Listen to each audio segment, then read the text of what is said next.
15 महीने के जबरदस्त उतार चढ़ाव और हजारों लोगों की जान लेने के बाद आज आखिर खबर आ रही है कि इजराइल और हमास के बीच युद्ध विराम हो गया है।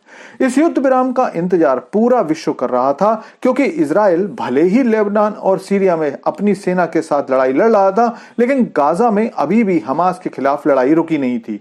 इजरायली सेना अभी भी अपने सैनिकों और टैंकों से हमास के आतंकियों को मार रही थी। इस युद्ध विराम में पूरा खाड़ी और अमेरिका काफी दिनों से लगे हुए थे।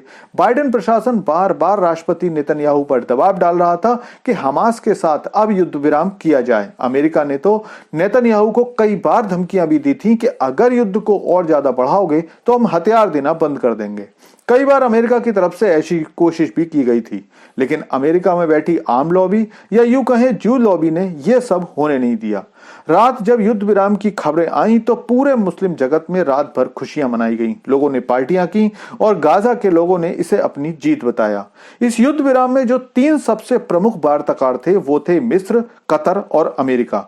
ये पूरा युद्ध विराम 3 चरणों में क्रियान्वित किया जाएगा। इस पूरे युद्ध विराम के मसौदे का पूरा विवरण तो सामने नहीं आया है, लेकिन अमेरिकी राष्ट्रपति बाइडेन ने बताया कि समझौते का पहला चरण लगभग 1.5 महीने का होने वाला है। इस दौरान गाजा में पूरी तरह से लड़ाई पर रोक होगी। शुरुआती चरण में गाजा के कुछ हिस्सों से इजरायली सेना वापस होगी और हमास कुछ बंधकों को छोड़ेगा, जिसमें महिलाएं, बुजुर्ग और बच्चे शामिल हैं। साथ ही इजरायल गाजा के बंधकों को भी छोड़ेगा, लेकिन इस सारे समझौते का खास समय लोगों के लिए शक पैदा कर रहा है। एक्सपर्ट्स यही पूछ रहे हैं कि भला अगले राष्ट्रपति ट्रंप के शपथ समारोह से 3 दिन पहले इस समझौते को इतनी जल्दबाजी में क्यों लागू किया जा रहा है। क्योंकि जब नेतन्याहू से इस बारे में पूछा गया तो उन्होंने कहा कि युद्ध विराम समझौता अभी पूरा नहीं हुआ है और समझौते के अंतिम विवरण पर अभी तक काम चल रहा है, जो बताता है कि नेतन्याहू इस समझौते से पूरी तरह से खुश नहीं है। दरअसल बाइडेन प्रशासन पिछले 1 साल से इजराइल पर यह दबाव डाल रहा था कि इजराइल खान यूनुस का एरिया खाली कर चुका है और अब उसे युद्ध विराम कर लेना चाहिए। कई बार तो इजराइल अमेरिका से इस बात को लेकर नाराज था कि वो इजरायली बंधकों को रिहा कराने की कोई बात नहीं करता है और युद्ध रोकने का दबाव बनाता जा रहा है।